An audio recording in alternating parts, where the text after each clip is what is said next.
I'm Steve Jobs. Que vous le croyez ou non, Steve Jobs n'a rien inventé. Ce n'est pas un ingénieur, ce n'est pas un génie de l'informatique, ni un chercheur. Et pourtant, sans lui, vous n'auriez jamais connu le Macintosh, ni l'iMac. Jamais écouté de la musique sur un iPod, jamais téléphoné avec un iPhone et bien sûr, vous n'auriez jamais navigué sur un iPad.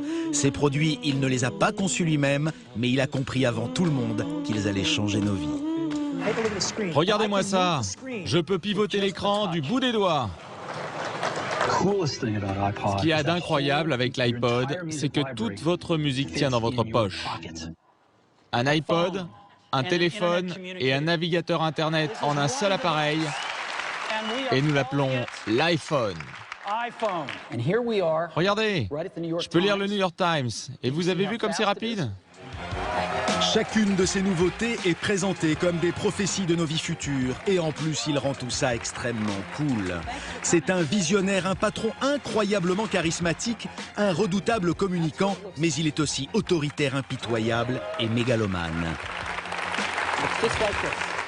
Steve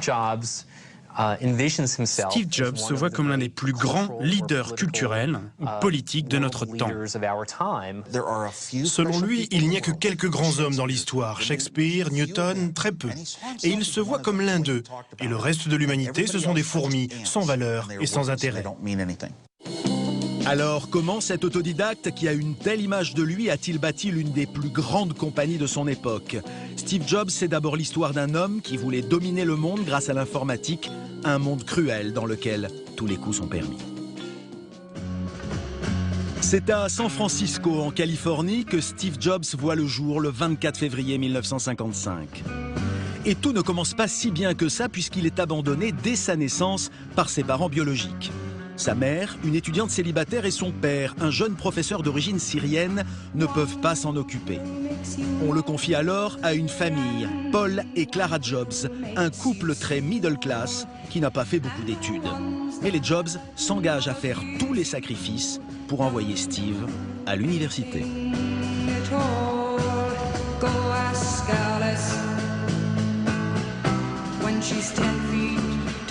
Enfant adoptif, il grandit au sud de San Francisco avec ses nouveaux parents dans ce petit pavillon de banlieue.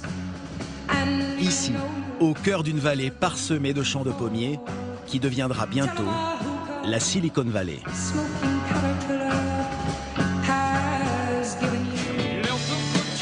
Mais nous n'en sommes pas encore là. L'informatique n'en est qu'à ses débuts. À l'école, Steve n'est pas un bon élève, il s'ennuie. Il y a quand même un domaine qui l'intéresse, l'électronique, mais c'est loin d'être un génie. C'était un amateur, un bricoleur du dimanche dans l'électronique, mais il n'était pas vraiment doué. Steve Jobs n'est peut-être pas vraiment doué, enfin tout du moins au début, mais il a de bons copains, surtout un, Steve Wozniak, son voisin de 5 ans son aîné. Tous deux partagent la même passion pour l'électronique, à une différence près, Steve Wozniak, lui, est nettement plus calé. Dans un quartier cossu de Los Gatos, en Californie, nous avons retrouvé chez lui Steve Wozniak, le complice de l'époque. Il se souvient que plus jeune, il consacrait tout son temps libre à bricoler, à imaginer toutes sortes de systèmes électroniques et que ça lui réussissait plutôt bien. J'étais génial, vraiment génial. Pendant des années, j'ai trouvé des solutions dingues dans ma tête. C'est difficile à croire tout ce que j'ai fait, ou même d'expliquer comment je l'ai fait. En fait, j'ai essayé pendant des années de toujours me dépasser, et ce sans jamais lire le moindre bouquin. Ces prouesses du passé, Steve Wozniak n'en revient toujours pas lui-même. Il faut dire qu'il y a de quoi. C'était un génie, très précoce. À 3 ans, il sait déjà lire. À 7 ans, il fabrique de ses mains sa propre radio. À 13 ans, l'électronique n'est déjà plus un secret pour lui. L'adolescent enchaîne les inventions. Sa plus étonnante, c'est la Blue Box, la boîte bleue, le premier téléphone qui permet de passer des coups de fil illimités partout dans le monde sans rien payer. Vous émettiez certaines tonalités particulières de votre téléphone et alors il vous connectait à n'importe quelle ligne téléphonique dans le monde et tout ça sans facture. Le procédé fonctionne parfaitement, mais c'est illégal. Il ne peut donc rien en faire. Ce n'est que quelques années plus tard que Steve Wozniak va inventer la machine du futur. Oui, la voici. Cette caisse en bois, fabriquée avec les moyens du bord, on dirait un jouet. C'est pourtant le premier ordinateur personnel de l'histoire. L'aspect est rustique, d'accord, mais c'est révolutionnaire. Nous sommes en 1976 et à l'époque, les ordinateurs ressemblent encore à ça. D'énormes machines qui remplissent des salles entières. Pas de clavier ni d'écran. On est loin de notre ordinateur d'aujourd'hui. Comparé à ces monstres, la petite machine de Steve Wozniak est une avancée spectaculaire. Mais comme d'habitude, il ne réalise pas la portée de son invention. Jusqu'au jour où il la montre à ses amis et notamment à Steve Jobs. Sur une table, j'ai installé un écran et mon nouveau prototype d'ordinateur pour impressionner mes amis. Tout le monde s'est installé autour, franchement bluffé qu'avec si peu de pièces, j'ai réussi à créer un ordinateur. Pour Steve Jobs, c'est une révélation. Il n'a dès lors qu'une idée en tête, commercialiser cet ordinateur. Steve Wozniak se souvient que son jeune ami, qui n'a alors que 21 ans, se révèle particulièrement déterminé. Steve voulait vraiment le vendre. Moi, je n'y avais jamais pensé. Je lui ai répondu, et si on perd de l'argent? Steve m'a dit, ce n'est pas grave, on aura au moins créé notre boîte. Et Steve a même déjà pensé aux détails qui allaient faire la différence. Et il a tout de suite trouvé le nom d'Apple. Quel nom magique. Apple, pomme en français. Mais d'où lui vient cette étrange idée? D'abord, Steve a été très marqué par le mouvement hippie et aussi par un voyage initiatique en Inde. Au début des années 70, il adhère aux idéaux de cette génération qui rêve de changer le monde. Mouvement contestataire, musique, drogue, Steve expérimente tout. Et à cette époque, le grand trip, c'est de se retrouver en bande dans une ferme communautaire et de manger des pommes. Dan Kotke s'en souvient très bien. Steve, ma copine et moi, et d'autres amis, on a passé beaucoup de temps dans cette ferme. C'était une ferme de pommiers et on récoltait des pommes. On était des végétariens radicaux à l'époque. On mangeait uniquement des pommes. Inspiré par le mouvement hippie et aussi en hommage à Newton, qui a découvert les lois de la gravité après avoir reçu une pomme sur la tête, Steve choisit comme logo cette pomme. Le petit morceau croqué à droite, c'est pour éviter qu'on ne la confonde avec une tomate. Le jeune patron hippie doit maintenant trouver des clients intéressés par cet ordinateur révolutionnaire, baptisé Apple I. Très vite, il obtient une première commande, 100 appareils, au Byte Shop, l'un des premiers magasins spécialisés en informatique qui vient juste de s'installer dans la Silicon Valley, à côté de chez lui. Ce jour-là, selon Owen Linzmeyer, Steve Jobs démontre des talents de vendeur hors pair malgré un look très babacool. Imaginez un jeune hippie barbu avec un short, des sandales, qui espère récupérer des dizaines de milliers de dollars pour des ordinateurs pas encore construits sur un marché inexistant. À l'époque, il n'y avait pas de marché de micro-ordinateurs. Seulement ces deux mecs avec des rêves plein la tête dans un garage. Et lorsque Steve annonce à son associé sa première vente d'ordinateur, celui-ci n'en revient pas, d'autant qu'ils n'en ont pas encore construit un seul. Quand Steve a décroché une commande pour 100 ordinateurs à 500 $ pièce, ça faisait 50 000 $ de commande. C'était le double de mon salaire annuel. Un chiffre énorme, un vrai choc financier. Les premiers 50 000 $ dans les caisses restent tout de même à fabriquer les ordinateurs. Et là, c'est le système D. Le copain des années hippies, Dan Kotke, est aussitôt embauché. Il devient le premier employé d'Apple. 29 ans plus tard, il nous emmène sur son premier lieu de travail. Nous sommes à Cupertino. Nous sommes presque arrivés là. Et ça valait le déplacement. L'une des plus grandes compagnies du monde a commencé ici, dans la maison des parents de Steve Jobs, donc chez papa-maman. Voilà où j'ai passé tout l'été 76.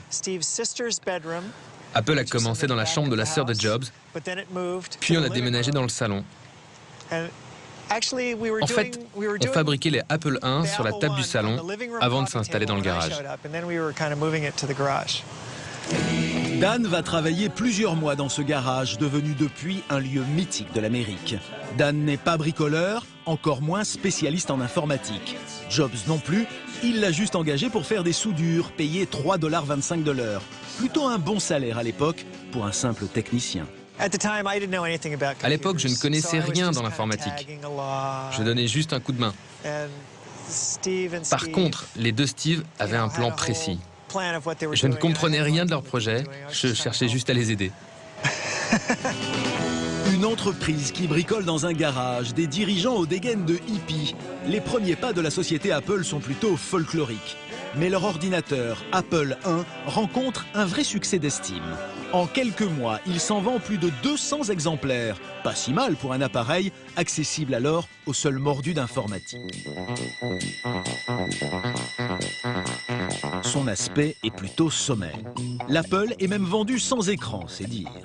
Ses utilisateurs doivent se débrouiller tout seuls pour le raccorder à une télé. Et pour le faire marcher, de vraies compétences d'informaticiens et de bricoleurs s'avèrent obligatoires. On ne peut pas dire que l'Apple I était totalement un ordinateur personnel, car il fallait s'y connaître en informatique pour l'acheter. Il fallait savoir connecter des fils selon des plans, savoir le connecter à un écran ou à votre propre téléviseur, et savoir raccorder le tout à une alimentation électrique. Bref, il fallait être pas mal calé en informatique pour pouvoir le faire fonctionner.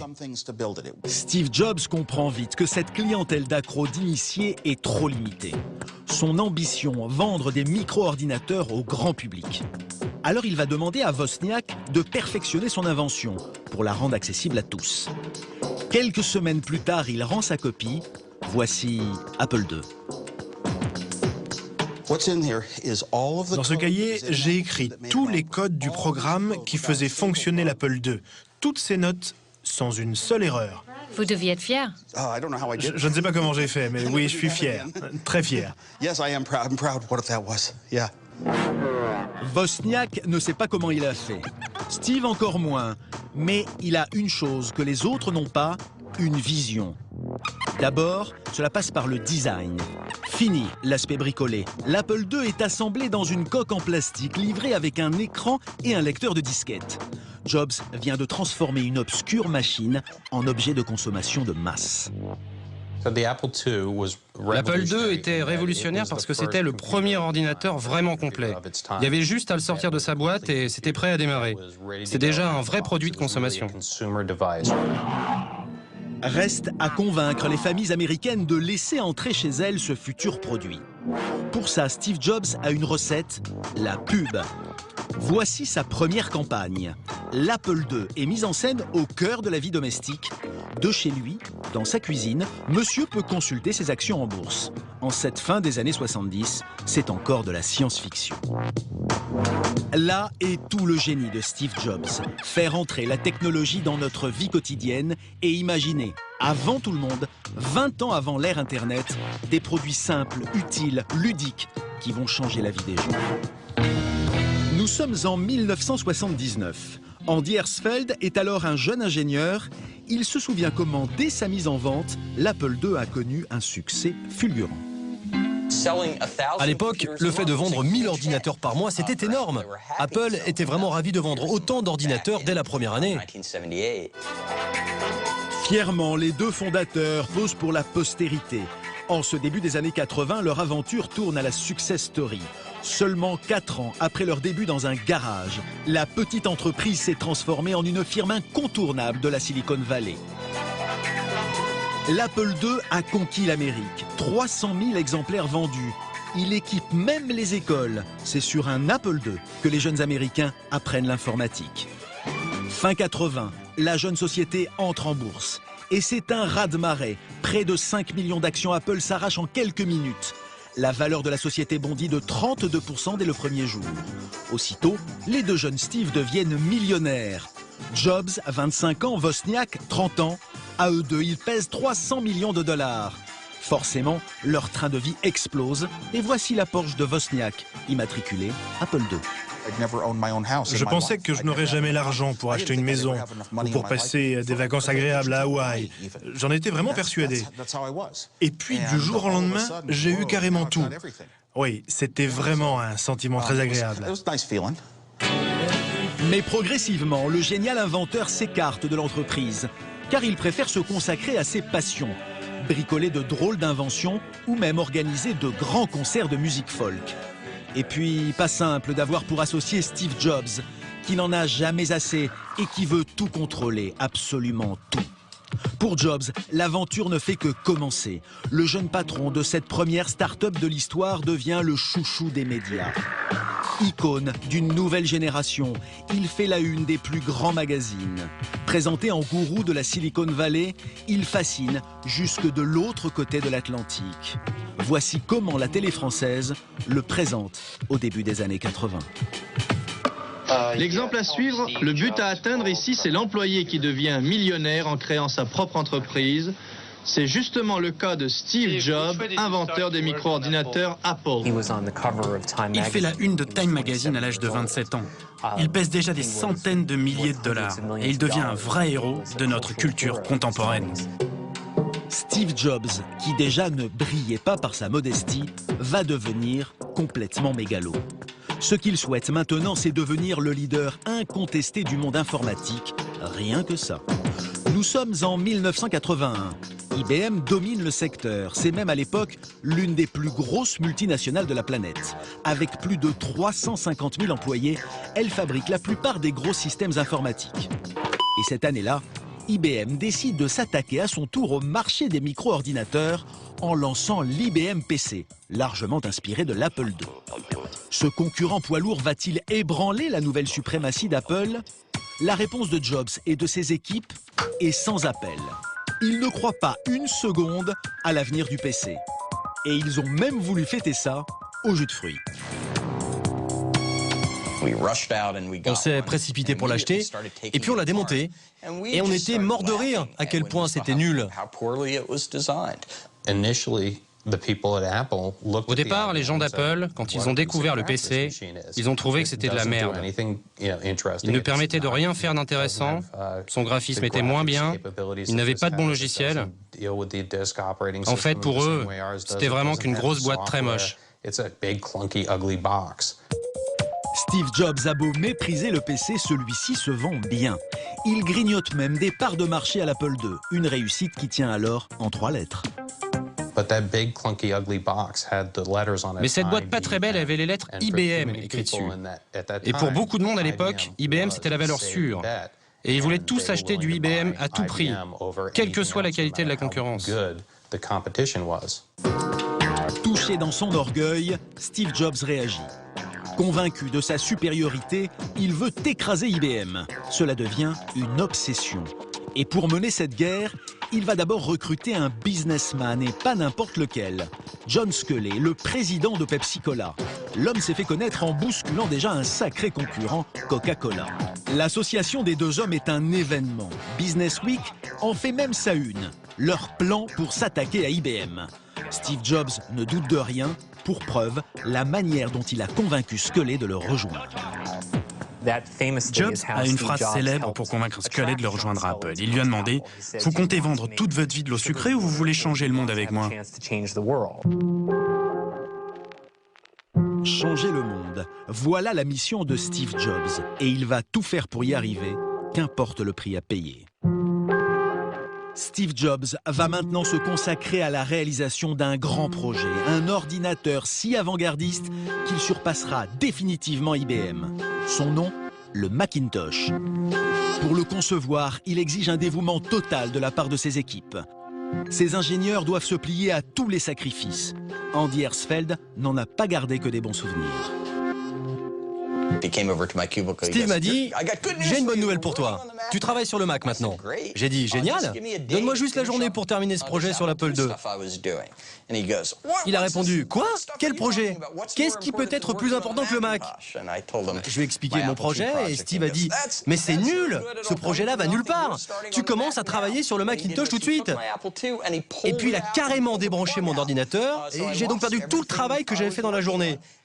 Et il ne s'est pas arrêté là. Il est parti avec mon Apple II sous le bras.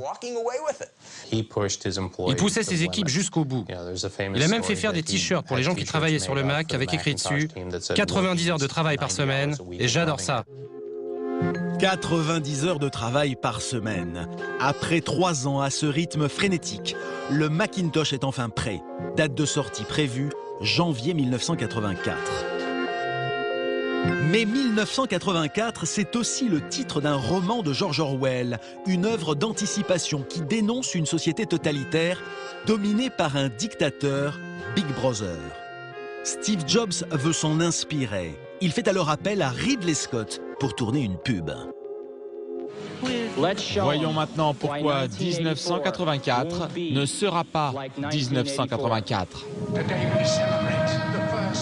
Dans cette pub, on voit des hordes d'hommes tout gris qui marchent tels des machines, le regard complètement hagard, en direction d'un auditorium pour écouter le discours de Big Brother.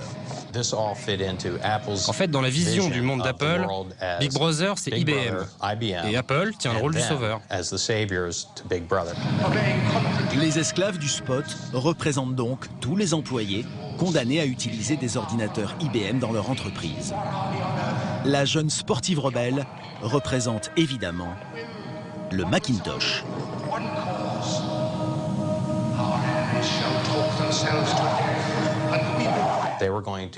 Apple vient libérer le monde de ces gros ordinateurs, de toutes ces machines et ces systèmes informatiques qui envahissent les entreprises, de toutes ces choses si ennuyeuses.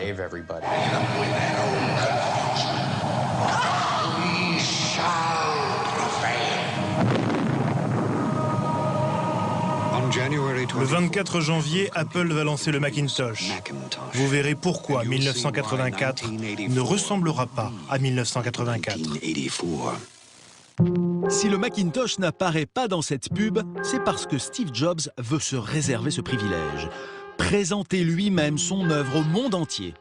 Andy se rappelle de ce fameux 24 janvier 1984, jour de la présentation du Macintosh.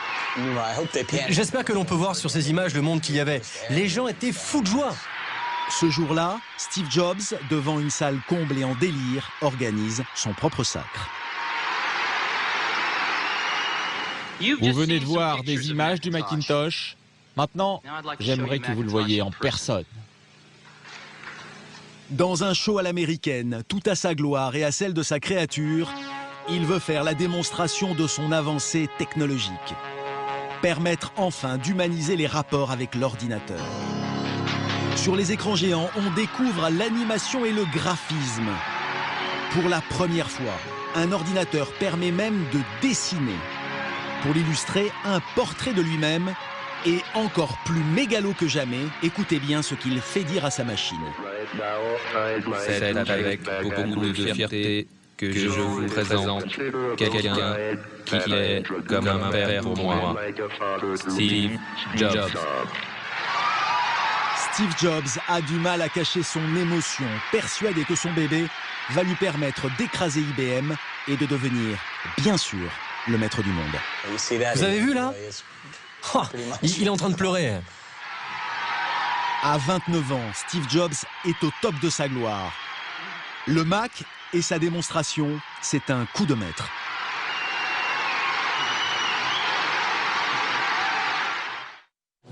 Steve Jobs n'est ni un inventeur, ni un ingénieur. Et pourtant, le Mac, c'est sa créature. Pour la presse, unanime, c'est une révolution. Et du côté des ventes, un carton plein. On s'arrache le Mac malgré un prix de vente élevé, 2 500 $, soit le double du prix d'un appareil de chez IBM. Le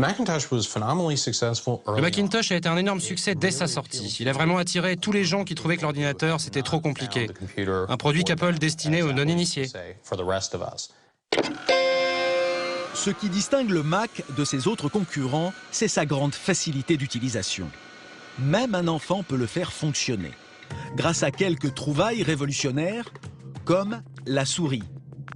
Jusqu'ici, une souris, ça n'existait pas sous cette forme. Idem pour les icônes, les menus ou les fenêtres.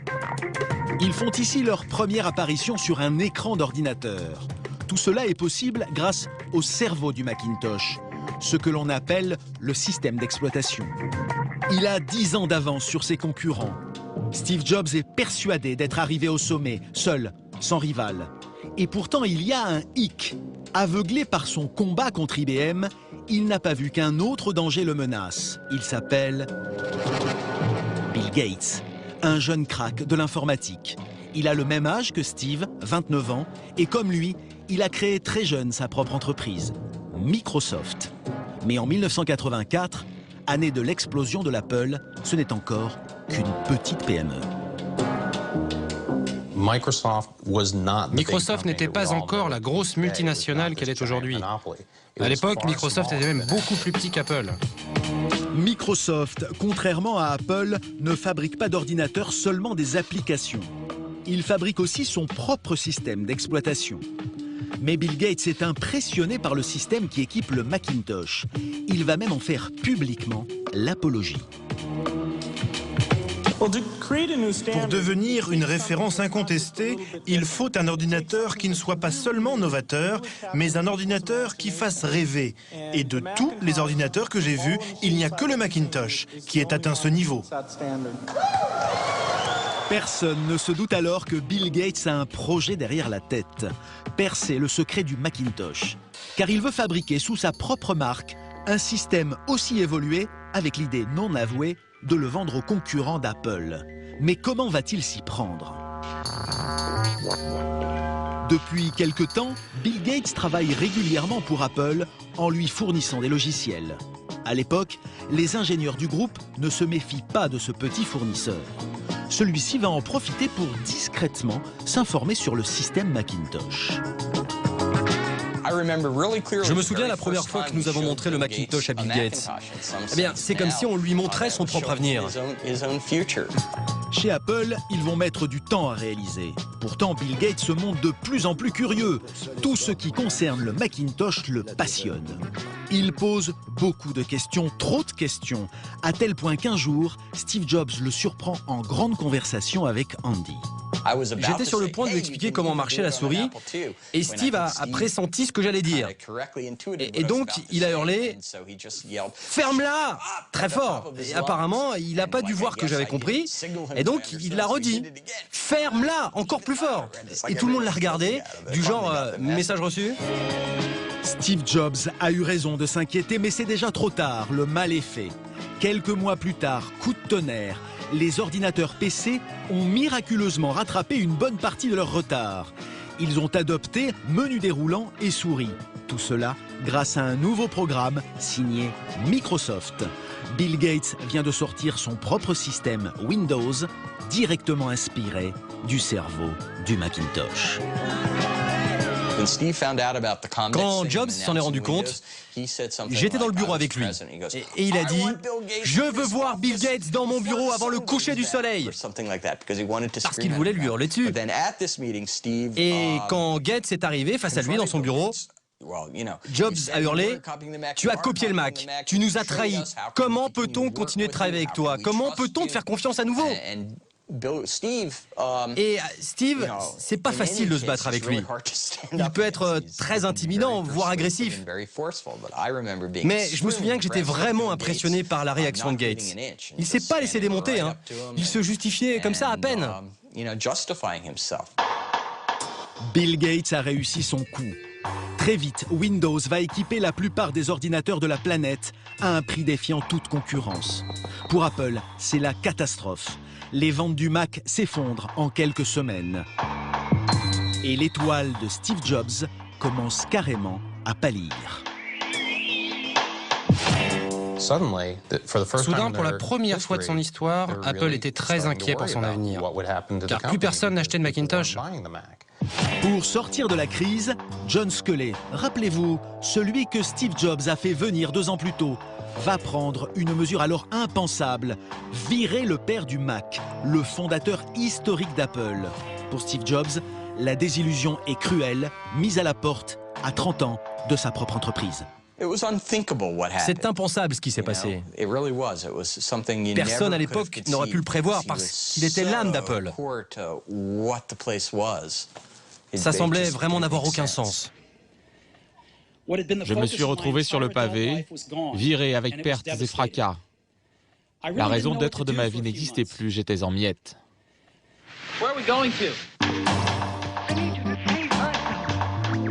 Nous sommes en 1985. Et Steve Jobs songe même à fuir la Silicon Valley, à vivre autre chose. Mais c'est un battant, un entrepreneur hors norme. Il va alors créer une nouvelle société d'informatique qu'il appellera Next, en quelque sorte la suivante après Apple. Il rachètera même l'année d'après les studios Pixar à George Lucas. À l'époque, ce n'est encore qu'une petite boîte spécialisée dans les effets spéciaux. Pixar sortira plus tard Toy Story, Le Monde de Nemo et Les Indestructibles, des films qui ont révolutionné le monde de l'animation. Une fois encore, l'homme a eu du flair. Les années passent, Steve Jobs continue de développer de nouvelles technologies, toujours avec cet espoir un peu fou de changer le monde. Nous l'avions rencontré en 1992 dans ses nouveaux bureaux de la Silicon Valley. Et vous allez voir qu'à l'époque, il imaginait déjà le 21e siècle.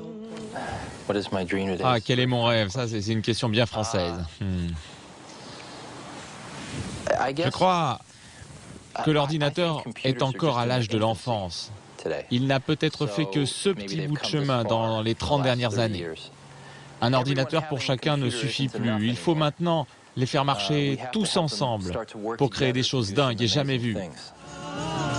Steve Jobs est toujours aussi visionnaire. Il n'a alors que 37 ans et encore largement le temps de créer tout ce qu'il a dans la tête. En attendant, au milieu des années 90, c'est Bill Gates qui a pris sa place. Microsoft, son entreprise, règne sans partage sur l'informatique mondiale.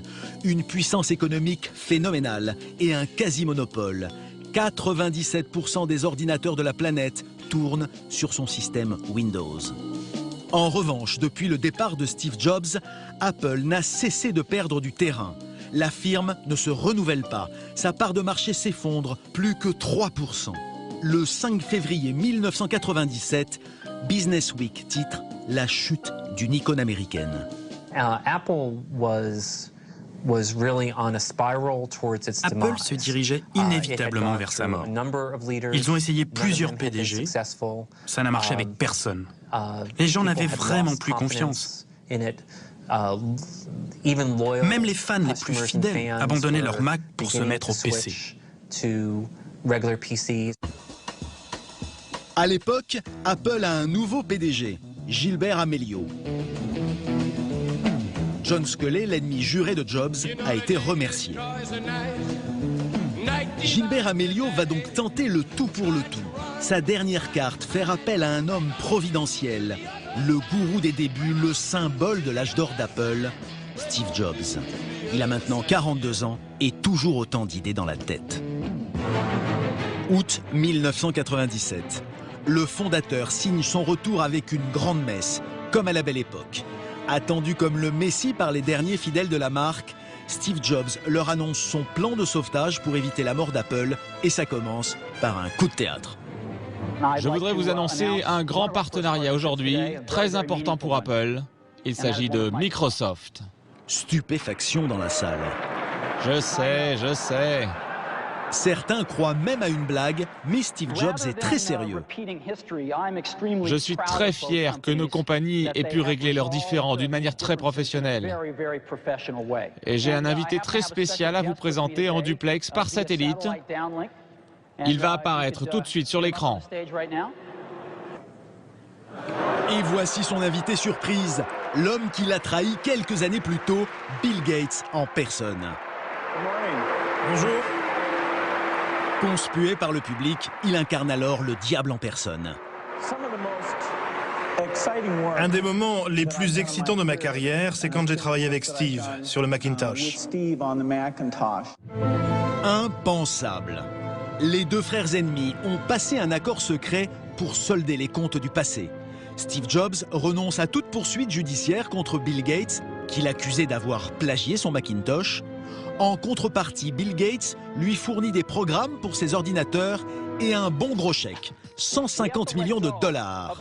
Cela ressemble à un pacte avec le démon, mais Steve Jobs est prêt à tout pour faire sortir Apple de la crise.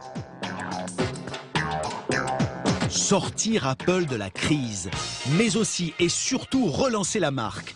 Et pour ça, Steve Jobs, c'est le plus fort, car son atout majeur, son arme fatale, c'est le produit. C'est comme ça qu'on va regagner les consommateurs. On dirait de gros bonbons translucides et acidulés. Des couleurs vives pour réinventer le Macintosh qui était en perdition. Forcément, c'est beaucoup plus sexy que les PC austères et grisâtres. Techniquement, ce n'est pas mal non plus. Plus de tours, plus de lecteurs de disquettes, un modem interne, convivial, très simple à utiliser, même pour les enfants. Tout est dans l'écran et en plus, son prix est maintenant accessible, 1300 $. Son nom, l'iMac. On veut être la compagnie qui fait les ordinateurs les meilleurs et les plus cool du monde. Le retour à la maison de Steve Jobs, l'enfant prodige, est un triomphe. Sa nouvelle créature, l'iMac, annonce le début de l'ère Internet et ses gros bonbons se vendent comme des petits pains. Apple a retrouvé ses couleurs.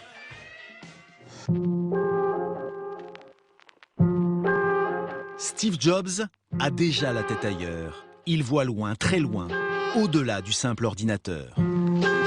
Après avoir démocratisé l'informatique, Apple se lance carrément sur le marché des loisirs et du grand public. Son nouveau terrain de jeu, la musique. Et pour l'écouter, un drôle de petit appareil, nous sommes le 23 octobre 2001. Le voilà cet appareil. Il s'appelle l'iPod. La chose la plus extraordinaire avec cet appareil, c'est que toute votre musique, toute votre discothèque peut tenir dans votre poche. C'était impossible avant. Après l'invention du Mac, c'est la deuxième grande révolution Apple.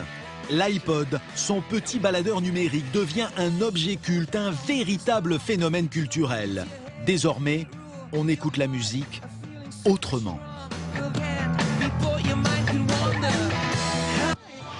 Excusez-moi, vous le trouvez comment votre baladeur? C'est facile, j'ai toute ma musique dessus, je peux l'emmener partout.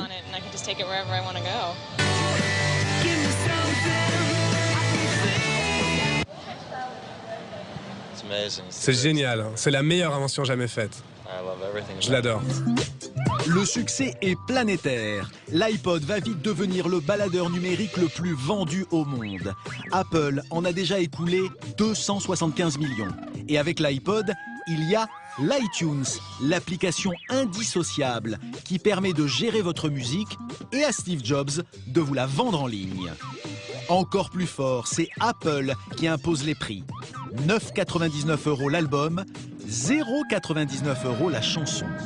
L'industrie de la musique se retrouve à ses pieds, comme nous le raconte Michel de Souza, l'ancien patron d'une grande maison de disques. La partie qu'on n'a pas maîtrisée, par exemple, c'est le prix public. C'est Apple qui a imposé ce fameux 9,99 pour les albums et 99 cents pour le titre. Devant notre incapacité à nous structurer et à faire une offre commune, Apple a imposé ce 0,99 et aujourd'hui c'est devenu le prix de référence du marché, quoi. En fait, tout le monde y gagne, car Apple reverse une partie de ses ventes en ligne aux maisons de disques. En moyenne, 60 centimes par chanson. Grâce à son catalogue, l'iTunes Store va vendre 50 millions de chansons par an, un an après son lancement. 500 millions l'année suivante, plus de 10 milliards aujourd'hui. Et on n'a pas encore tout vu. D'autres révolutions sont déjà dans les tuyaux d'Apple. Mais une nouvelle, inattendue, va bouleverser le cours des choses. En juin 2004, Steve Jobs annonce qu'il souffre d'un cancer du pancréas. C'est une maladie très grave qui ne laisse guère d'espoir. Mais Jobs est un homme qui avance. Chaque jour qui passe devient pour lui un jour de plus à vivre. L'année suivante, le 12 juin 2005, il est fait docteur honoris causa par l'université de Stanford. Lui, l'autodidacte. Devant un auditoire fasciné, il évoque la mort et en fait une leçon de vie. Savoir que je peux mourir bientôt est ce que j'ai découvert de plus efficace pour m'aider à prendre des décisions importantes. Il leur conseille de ne pas passer à côté de leur vie et d'aller au bout de leurs rêves. Votre temps est limité, ne le gâchez pas en menant une existence qui n'est pas la vôtre. Ayez le courage de suivre votre cœur et votre intuition. Soyez insatiables, soyez fous. Merci à tous. Toute sa vie, Steve Jobs aura suivi ce précepte. Mais en ce 12 juin 2005, il sait que ses jours sont comptés. Alors, plus que jamais, il y a urgence. Il y a urgence, car l'œuvre du maître n'est pas encore tout à fait accomplie.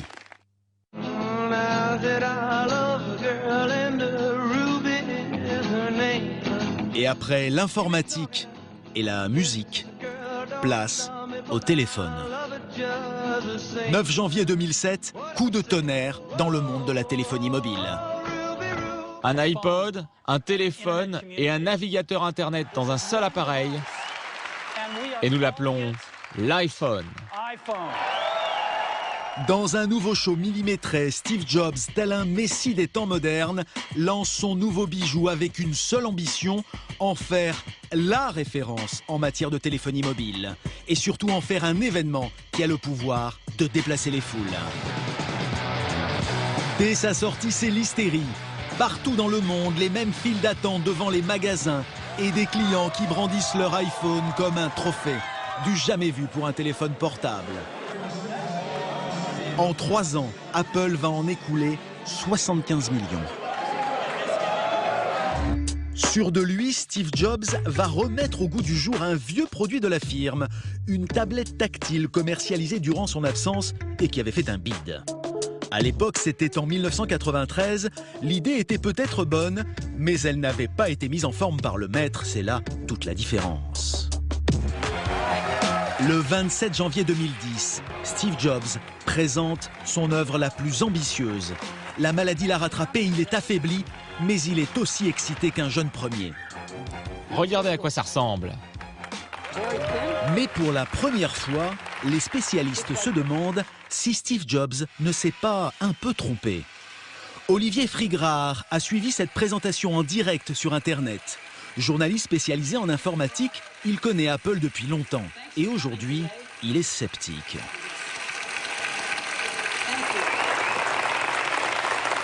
Pour une fois, Apple prenait des risques. Ces dernières années, ils n'ont pas pris de gros risques, puisqu'ils sont arrivés sur des marchés qui existaient déjà. Ils ont lancé l'iPod, c'était un baladeur, ils ne l'ont pas inventé. Ils ont lancé l'iPhone, c'est un téléphone, ils n'ont pas inventé le téléphone. Là, ils lancent un produit, c'est un ovni, une tablette tactile. Alors certes, il y avait déjà des constructeurs qui avaient lancé des produits équivalents, mais ils n'avaient pas l'aura d'Apple, donc ça ne s'est pas vraiment su dans le grand public. Et là, ils prennent un vrai risque de se planter, un vrai risque de dire « mais attendez, c'est pas le produit qu'attendent les gens ». Et en plus, on ne sait pas comment situer l'objet. C'est un produit hybride, à mi-chemin entre l'ordinateur portable et le téléphone mobile. Pas de port USB, pas de lecteur DVD, pas de webcam. L'iPad déroute. Mais Steve Jobs ne doute pas. De toute façon, il ne doute jamais. Et visiblement, cela lui réussit, puisque l'iPad est une fois encore un succès. Et une mine d'or pour la firme, puisque l'iPad est aussi un gigantesque magasin en ligne où l'on trouve des centaines de milliers d'applications payantes. Et sur chacune d'entre elles, Apple prend évidemment un pourcentage. Mais le plus bluffant dans cette histoire, c'est que l'on entre, grâce à l'iPad, dans une nouvelle ère informatique. On avait conscience que quelque part, sans exagérer, entre guillemets, on vivait peut-être un moment historique de l'histoire de l'informatique. On allait peut-être assister à la mort progressive de l'ordinateur et voir arriver une nouvelle race de produits qui sera accessible à monsieur et madame tout le monde. Avec le Mac, l'iMac, l'iPod, l'iPhone, l'iPad, Steve Jobs a réalisé une partie de son rêve. Celui qui s'était promis de rendre l'ordinateur aussi simple à utiliser qu'un grille-pain aura au moins réussi son pari.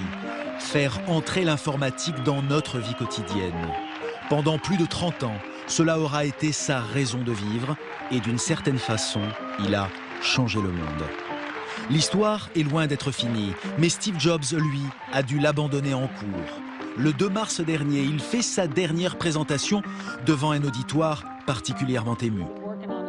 Le 24 août dernier, au bout de ses forces, il préfère se retirer et démissionner de ses fonctions de PDG d'Apple. Avoir été pendant si longtemps confronté à la mort lui a fait vivre chaque jour comme si c'était le dernier. Et c'est sans doute pour cela que ces années à la tête d'Apple ont été si créatives. Il y a quelques jours, la mort l'a définitivement rattrapé. Apple, qui est aujourd'hui l'une des sociétés les plus riches du monde, est orpheline. Vous avez un immense champ de possibilités devant vous. Je vous encourage à les saisir. Vous ne le regretterez pas. Merci.